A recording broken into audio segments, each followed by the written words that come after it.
என் தமிழ் சமூகத்தின் கூட்டம் அறிவார்ந்த கூட்டம். ஐயன் திருவள்ளுவரை, களிம்பூங்குன்றனை, வைகுண்டனை, எங்கள் வள்ளலாரை படித்த கூட்டம் என் தமிழ் சமூகம். உலகத்தில் தோன்றிய மொழிகளுக்கெல்லாம் தாய்மொழியாக உலகத்தின் மிகச்சிறந்த மொழிகள் வல்லுநர்களால் ஏற்றுக்கொள்ளப்பட்ட இனம்டா நாங்கள். எங்களை ஆள்வதற்கு ஒரு தகுதி வேண்டாமா?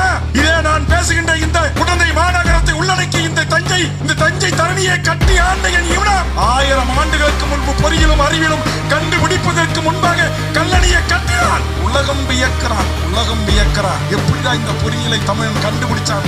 எப்படா என் தஞ்சை பெரிய கோவிலை ராஜராஜ சோழன் கட்டினான்? வியக்கிறான். எப்படா இன்னைக்கு என் தமிழுடைய தேசிய தலைவன் ஒரு போராளி எப்படா வான்படை கொண்டு சிங்கள பேரினவாத அரசை எதிர்த்து தாக்கினான்? இன்னைக்கு அமெரிக்காவுடைய ராணுவ பல்கலைக்கழகத்தில் எங்கள் அண்ணன் பால்ராஜ் அவருடைய வீரமும் செறிந்த அந்த விடுதலை போர் வரலாற்று பக்கங்களை தமிழாக்கி கொண்டிருக்கிறது. இவ்வளவு பெருமை கொண்ட ஒரு இனம் என் இளைய தலைமுறை இந்த நாட்டுக்கும் இந்த மண்ணுக்கும் இந்த மக்களுக்கும் இந்த மொழிக்கும் இந்த இனத்திற்கும் துரும்பை கூட கிள்ளி போடாமல் வெறும் அரிதாரம் பூசி சினிமாவில் நடித்துவிட்டு நேராக இந்த நாட்டின் நாடாள வருகிறாயே நடிகர் விஜய் அவர்களே, இதான் என்னுடைய கேள்வி. நீ அரசியலுக்கு வரக்கூடாது என்பது என் கேள்வி அல்ல. நீ இந்த நாட்டுடைய முதலமைச்சராக ஆகக்கூடாது என்பது எனது பார்வை அல்ல.